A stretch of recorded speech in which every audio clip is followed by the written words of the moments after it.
nước sạch cam chẳng bên đã máu đau liền gì đã máu trầm vùng ơi cả chả hỏi với nó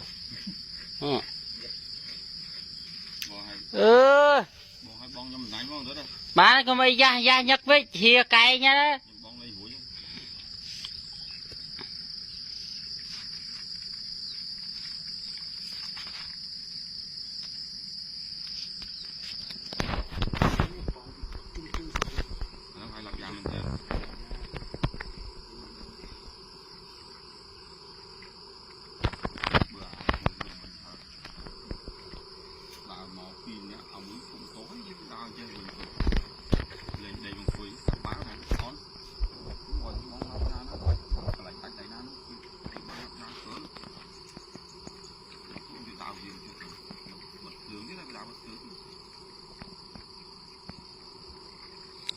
toàn xây đấy nhẹ nhảy thì mui mà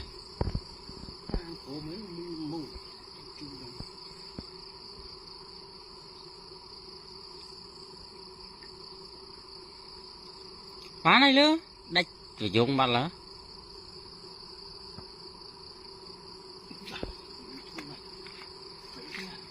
cày ô lẹ tóc bát chọp ơi phải lúng đó mình mà cái khơi thầy phải lúng cho bà trái anh cạp ồn ơi mà sầm nành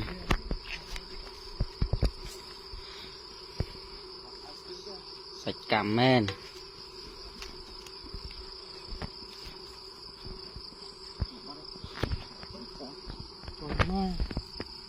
thấy ăn toán châu bị giống hơn mình cho ăn lươn phê mà sao này thêm cái lâu bạn thực cảm lắm câu mình dùng một ấp luôn thôi mà mua từ hier luôn là một con co đầy mà chung phố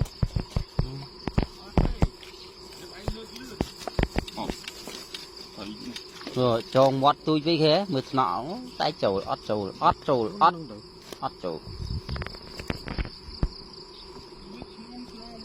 cái này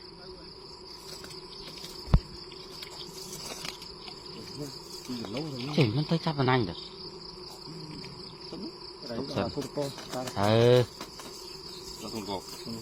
đồng đã ngộm không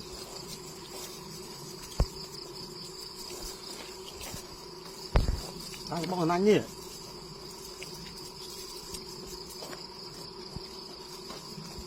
đủ ra thôi là tôi có đã thong này sao là bằng ăn thì phải luôn mấy hai mà cả lẩu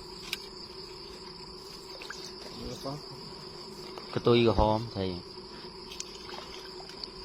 muốn thầm nè sư trong sư trời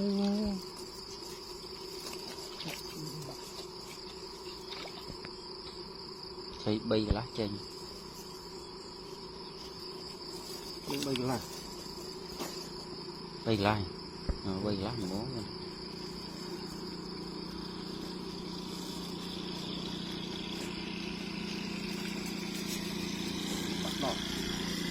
nhưng mà thì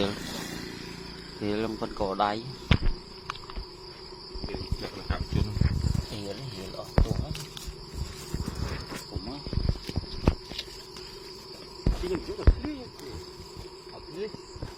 tam vô tam được nó trên tụi mình đã dùng rồi